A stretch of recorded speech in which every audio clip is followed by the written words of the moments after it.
اللہ نے مومنوں سے ان کی جان اور ان کے مالوں کو خرید لیا ہے،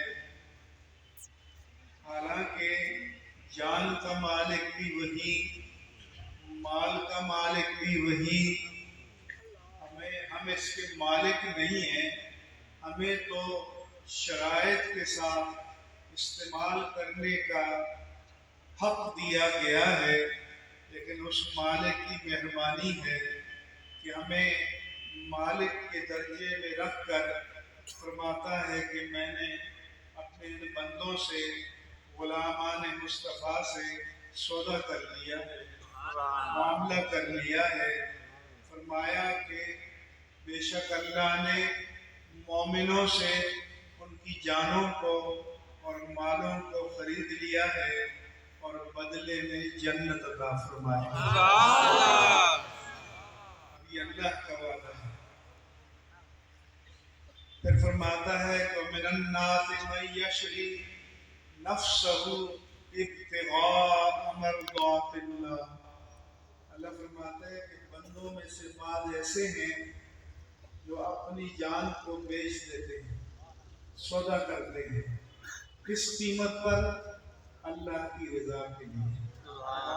بدلے میں ہمیں نعمت کیا ملتی ہے؟ رضائے باری تعالیٰ ملتی ہے۔ یہ رب فرما رہا ہے، یہ اللہ فرما رہا ہے۔ وہ کیا کرتے ہیں؟ یقاتلون فی سبیل اللہ فیقتلون ویقتلون۔ اللہ کی راہ میں میدان جہاد میں نکل کھڑے ہوتے ہیں، کبھی اللہ کے دشمنوں کو قتل کرتے ہیں، کبھی اپنی جان کا نذرانہ پیش کر دیتے ہیں۔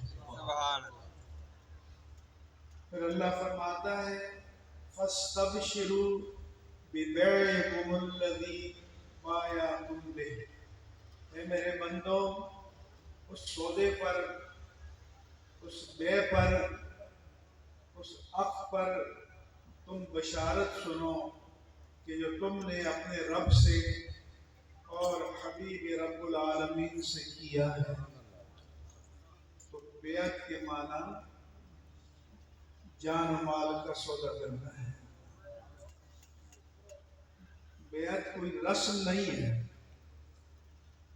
اس کی روح ہے، اس کی حقیقت ہے، اس کے معنی ہے، اور جو میں نے نہیں بیان کیے رب کائنات نے بیان فرمائے ہیں۔ پھر جب ہجرت کا وقت آیا تو بیعت علی الہجرت تھی کہ اللہ کے رسول کے ہاتھ پر بیعت کی کہ یا رسول اللہ صلی اللہ علیہ وسلم، آپ کا حکم ہے، آپ کے رب کا حکم ہے تو وطن بھی قربان، دولت بھی قربان، اور وطن بھی کوئی ایسا ویسا نہیں، مکہ مکرمہ، وطن بھی کوئی ایسا ویسا نہیں جس کی رب قسم فرماتا ہے کہ لا اقسم بہذا البلد وانت حل بہذا البلد۔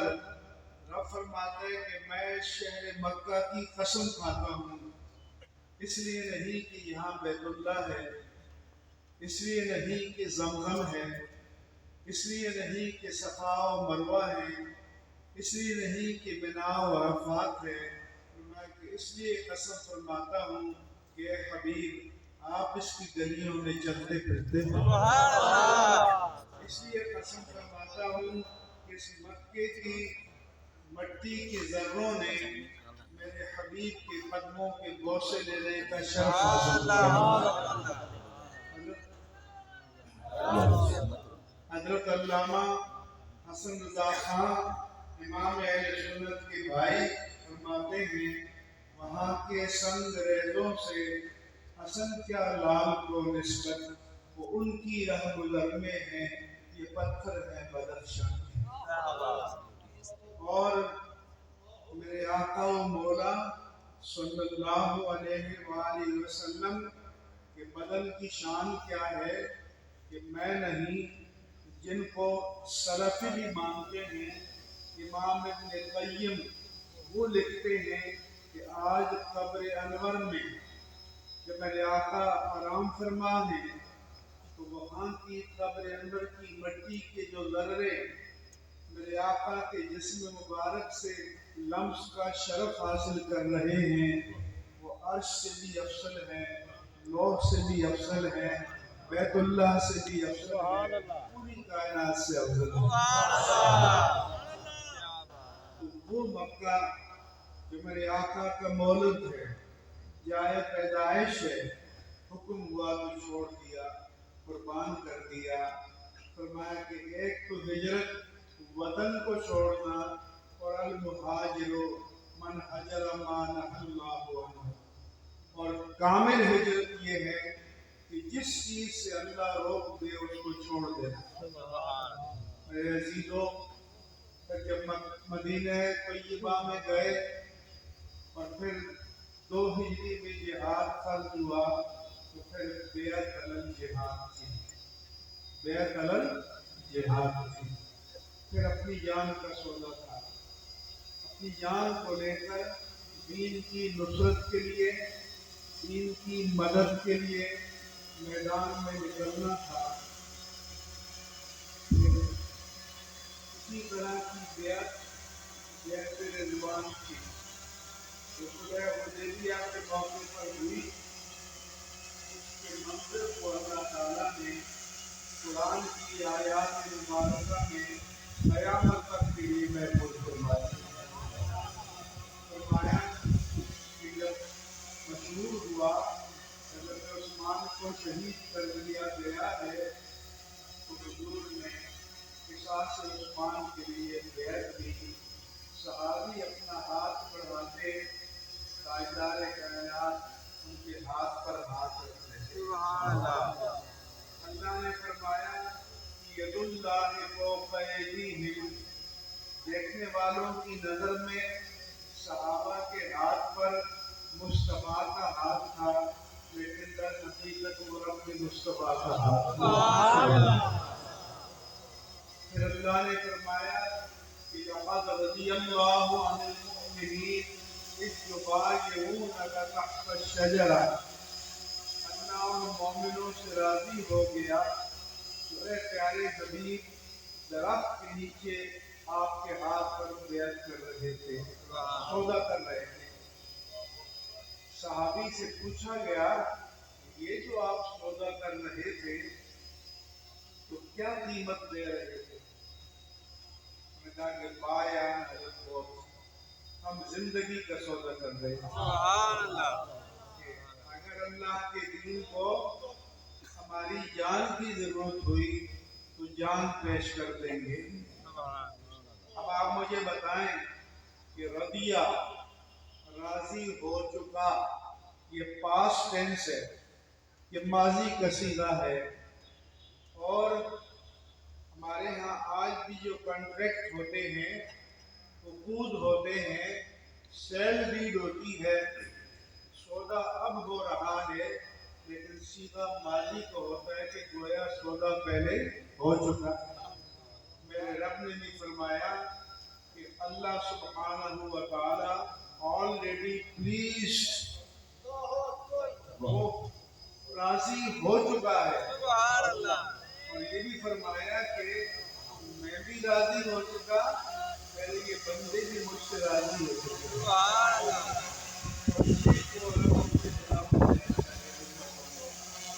راضی ہو چکے۔ بیعت میں ایک خارجی نے حضرت عبداللہ بن عمر سے پوچھا کہ بتاؤ حضرت عثمان اس بیعت میں تھے جس کی اتنی بڑی شان ہے؟ انہوں نے کہا نہیں۔ خارجی نے بغلیں بجائیں کہ دیکھو عثمان کو تو شرف ملا ہی نہیں۔ اس نے حضرت عبداللہ بن عمر نے فرمایا کہ نادان، تم نے سمجھا ہی نہیں۔ جب سب کی بیعت ہو چکی تو میرے آقا نے بایاں ہاتھ آگے بڑھایا اپنا، سبحان اللہ، دایاں ہاتھ رکھا، فرمایا کہ ہذہ بیعت عثمان۔ اللہ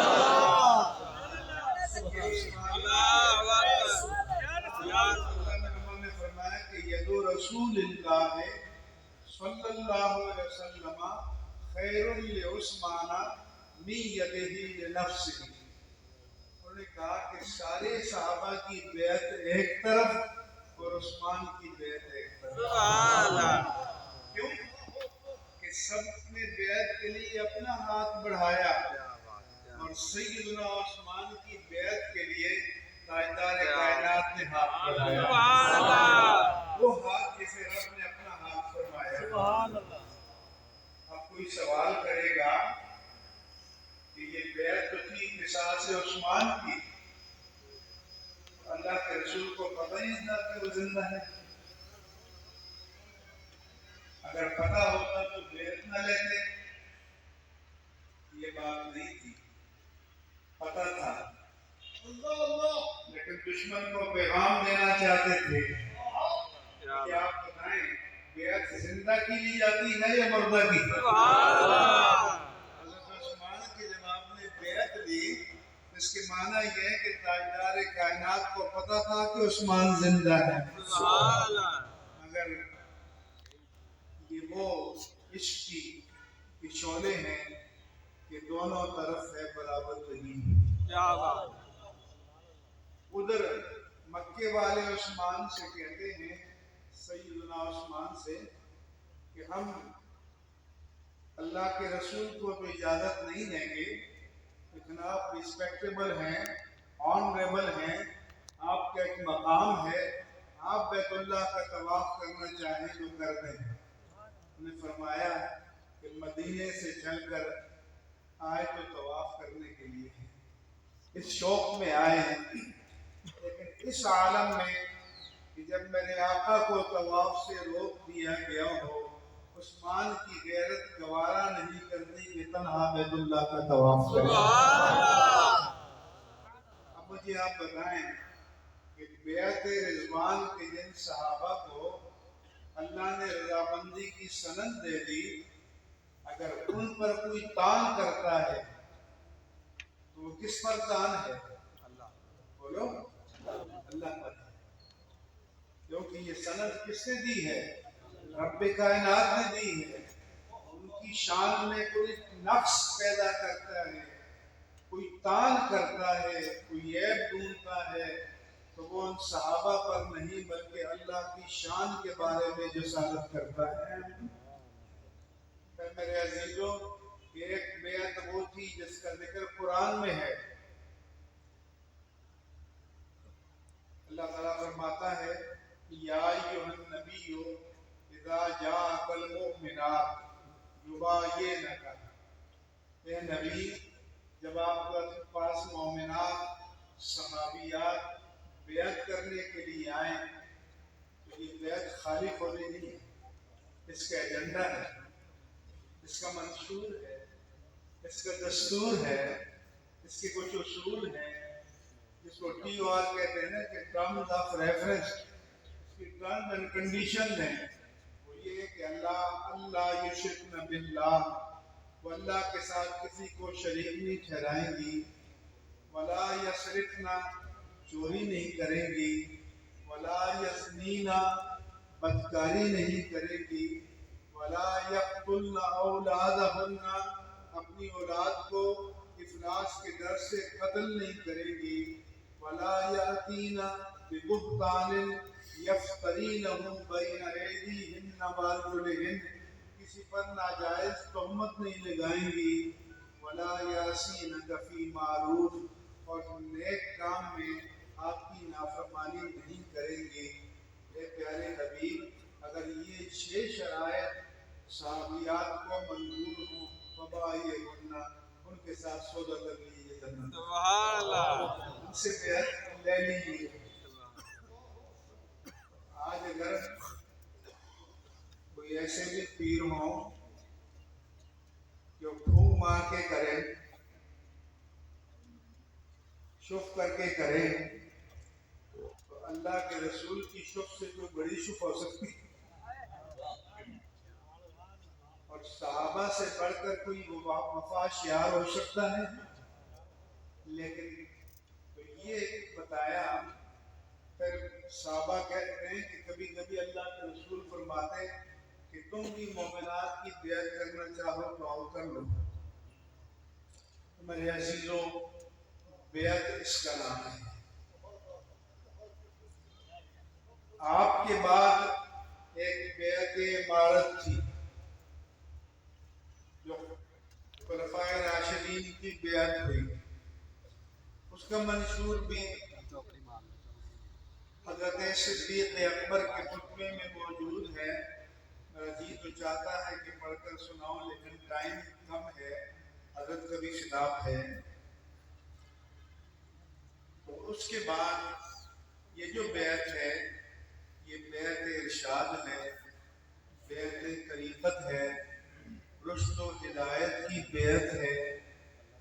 یہ نبی سے سلسلہ جوڑنا ہے.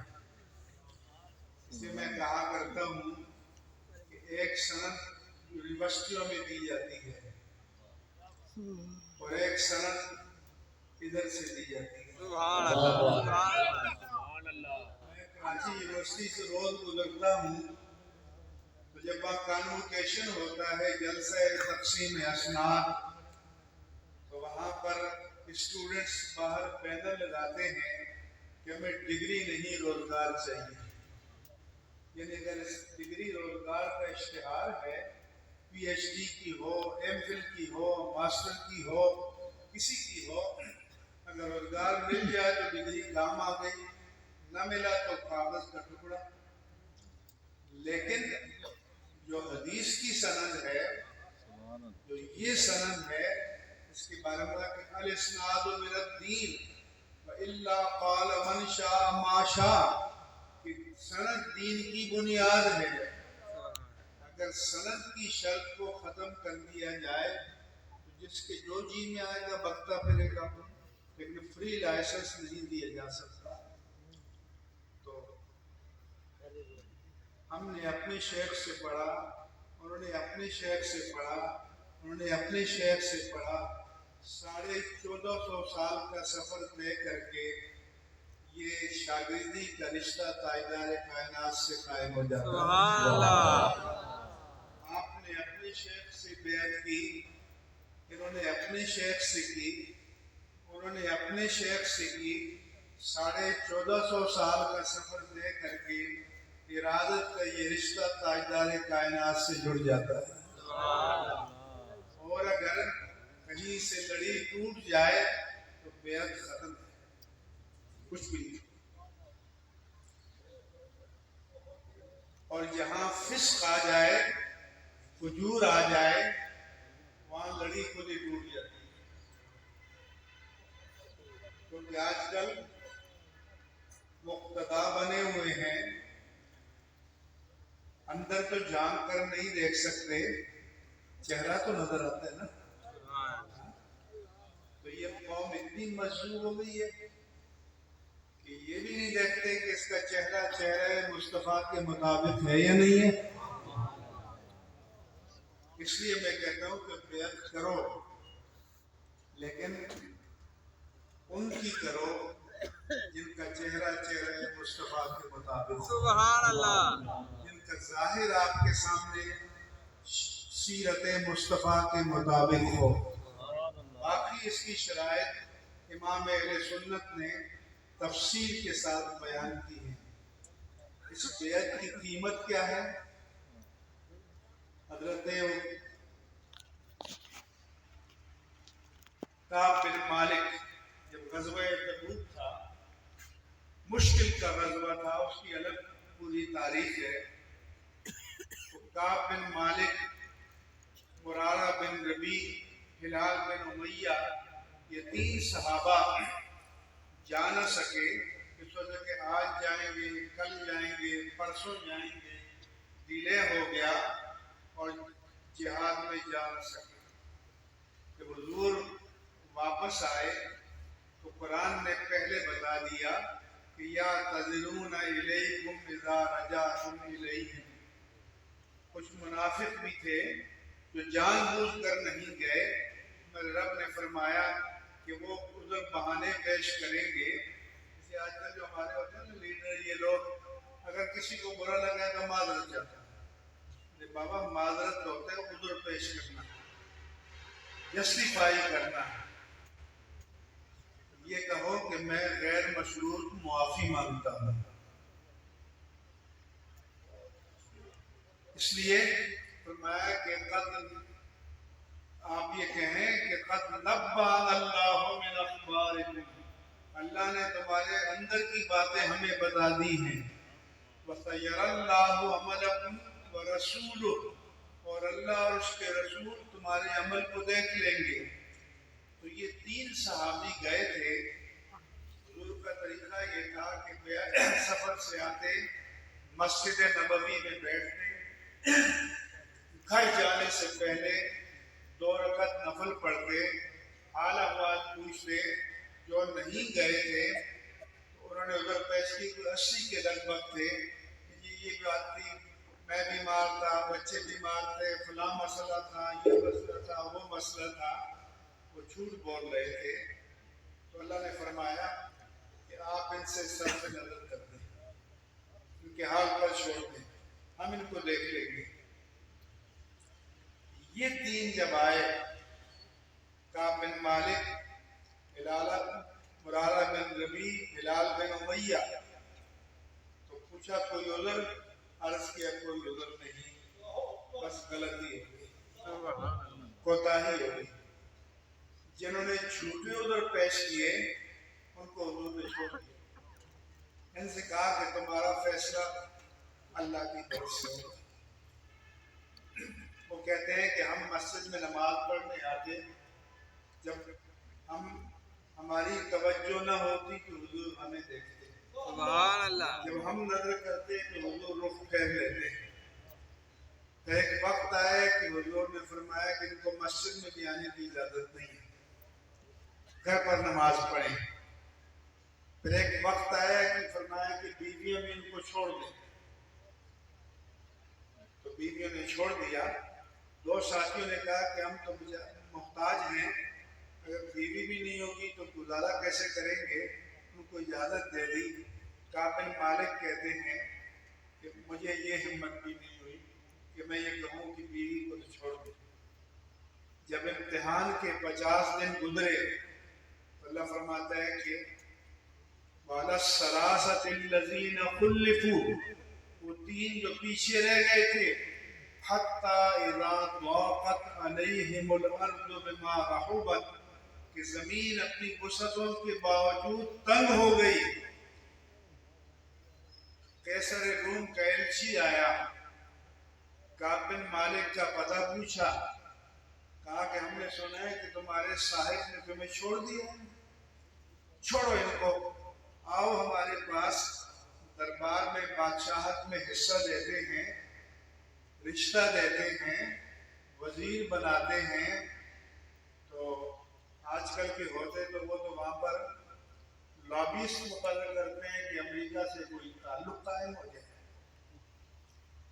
ادھر بلا کر منتیں کرتے ہیں کہ کوئی تعلق قائم ہو جائے. تو حضرت کعب کو پیشکش ہوئی، آئیں کیسر کے دربار میں وزارت پائیں، شان پائیں. کعب رونے لگے، داڑیں مار کے رونے لگے. کسی نے پوچھا کہ کعب کیا ہو گیا؟ اس نے کہا کہ میں اس لیے رو رہا ہوں کہ کافر نے میرے بارے میں یہ کیسے سوچ لیا کہ کعب کے ایمان کو خریدا جا سکتا ہے. تو پھر 50 دن ہو گئے، حضور نے فرمایا کہ بلاؤ کعب کو. دوڑے دوڑے لوگ پہنچے بشارت دینے. فرمایا کہ جس پہلے آدمی نے بشارت دی، میرے پاس کچھ نہیں تھا، اپنی قمیص اتار کر اس کو دے دی. حضور کے پاس حاضر ہوئے تو حضور نے پوچھا کہ یا رسول اللہ، یہ توبہ کی قبولیت، یہ معافی آپ کی طرف سے ہے یا رب مصطفیٰ کی طرف سے؟ میرے آقا نے فرمایا کہ کعب، یہ معافی آسمانوں سے ہے، یہ رب کائنات نے عطا فرمائی ہے. وہ کہتے ہیں کہ جب تک بکے نہ تھے، جب تک بکے نہ تھے کوئی پوچھتا نہ تھا، تو نے خرید کر انمول کر دیا. اتنا مول بنا کہ کیسر اپنی بادشاہت کو دیتا ہے، کہتے ہیں یہ سودا نہیں چاہیے، غلامی مصطفیٰ کے مقابلے میں بادشاہت قدموں کی ٹھوکر ہوئی ہے۔ میرے عزیزوں، بیعت اس کو کہتے ہیں۔ آپ جڑے ہیں، میں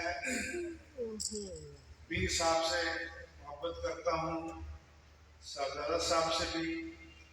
انہوں نے وداؤٹ کلیئرٹی بیان کر دیا ہے کہ یہ دین حق اسلام اور مسلک حق اہل سنہ والجماعہ پر استقامت کے ساتھ قائم ہے۔ اللہ نے حضرت کو نسبت بھی دی